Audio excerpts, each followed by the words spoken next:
Bismillahirrahmanirrahim. Assalamualaikum warahmatullahi wabarakatuh. Perkenalkan, nama saya Salwa Fadilah Novena, NIM 2425240, kelas Teknologi Informasi A, Matkul Sistem Paradigma. Di sini saya akan menceritakan pengalaman pribadi saya tentang sistem digital untuk layanan publik berdasarkan pengalaman pribadi. Nah, yang pertama ada kemudahan akses informasi. Di sini saya akan menceritakan pengalaman saya tentang menggunakan aplikasi Google Map. Penggunaannya cukup mudah. Terus kita bisa mencari lokasi yang estetik, healing, toko, atau tempat umum lainnya. Informasi yang tersedia ada seperti jam buka maupun tutup, ulasan pengguna, dan foto tempat sangat membantu dalam mengambil keputusan. Aksesnya cepat dan tersedia dalam satu aplikasi. Kendala apa sih yang dihadapi saat berada di daerah yang susah sinyal? Peta dan informasi tidak bisa dimuat dengan baik. Terkadang rute dan yang ditunjukkan tidak sesuai dan malah menyesatkan jalan. Di sisi lain, informasi yang ditampilkan seperti jam operasional atau lokasi tidak akurat atau belum diperbarui. Solusi teknologi Google Map bisa menyediakan fitur offline map dengan data yang lebih lengkap. Berkolaborasi dengan pemilik bisnis untuk memperbarui data secara berkala agar keakuratan informasi lebih tepat. Ada layanan prima, efektif, dan cepat. Kita mengambil aplikasi Grab. Layanannya, pemesanannya bisa makanan, minuman, ojek, atau mobil. Prosesnya cepat banget, tinggal buka aplikasi, pilih layanan, atau drive langsung cari lokasi. Nggak perlu nunggu lama, dan semua bisa diajak langsung lewat HP. Untuk biayanya sangat terjangkau. Faktor yang bikin layanan berhasil, aplikasi Grab sudah terintegrasi dengan baik. Tampilan aplikasinya simple, gampang, dan mudah dipahami.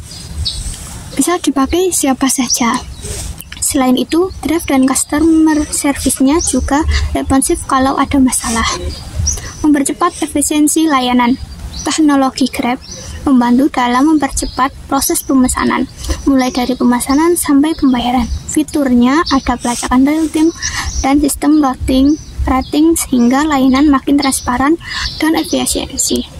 Jadi, pengguna puas dan nggak perlu ribet. Yang ketiga, paperless dan rumah lingkup. Pengguna kertas di layanan kampus. Untuk pelayanan di kampus, belum sepenuhnya menggunakan website, sehingga masih menggunakan kertas dan menjadikan tumpukan kertas di ruangan yang menjadikan ruangan sempit. Apa yang harus dilakukan agar berkurang? Yang pertama, melengkapi website agar tidak menggunakan kertas lagi. Yang kedua, mementingkan membuat website sebelum menggunakan kertas.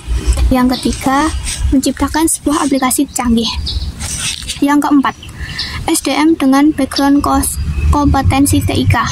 Pengalaman berinteraksi dengan SDM yang paham atau kurang paham teknologi informasi. Saya pernah melakukan pengaksesan Brimo di bank dengan pegawai yang kurang paham tentang teknologi, sehingga terjadi kendala dalam melakukan pengaksesan aplikasi Brimo. Sedangkan dengan pegawai yang paham tentang teknologi, saya dapat mengakses Brimo dengan mudah karena bantuan pegawainya. Penting melibatkan SDM yang paham teknologi. Meningkatkan efisiensi dalam proses layanan digital, meningkatkan efektivitas dalam proses layanan digital, meningkatkan pengalaman pengguna dalam menggunakan layanan digital. Kita bisa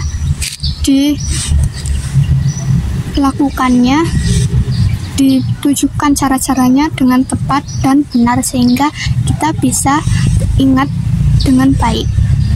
Tantangan SDM belum siap dengan sistem digital. Yang pertama, menyebabkan kesalahan dan keterlambatan dalam proses layanan. Yang kedua, dapat menyebabkan keterlambatan efisiensi. Terus, mempengaruhi kepuasan pengguna. Kita biasanya tidak terlalu puas karena menunggu lama dan sulit dipahami. Terus ada infrastruktur yang memadai. Pengalaman terkait ketersediaan layanan digital di kampus. Saya pernah mengalami kesulitan dalam layanan digital kampus karena ketersediaan infrastruktur yang tidak memadai. Jaringan wifi-nya itu lemot sekali.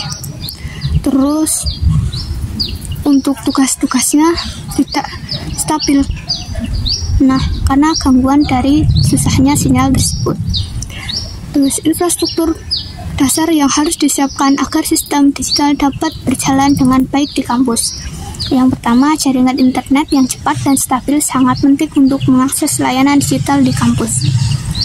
Perangkat komputer yang memadai, seperti laptop, komputer desktop, sangat penting untuk mengakses layanan digital kampus.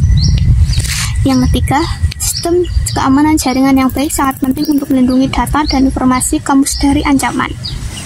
Dampak jika infrastruktur tidak memadai,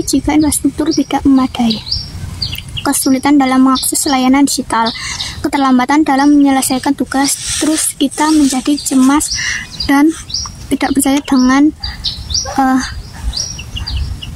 pengalaman yang sebelumnya karena susahnya sinyal tersebut.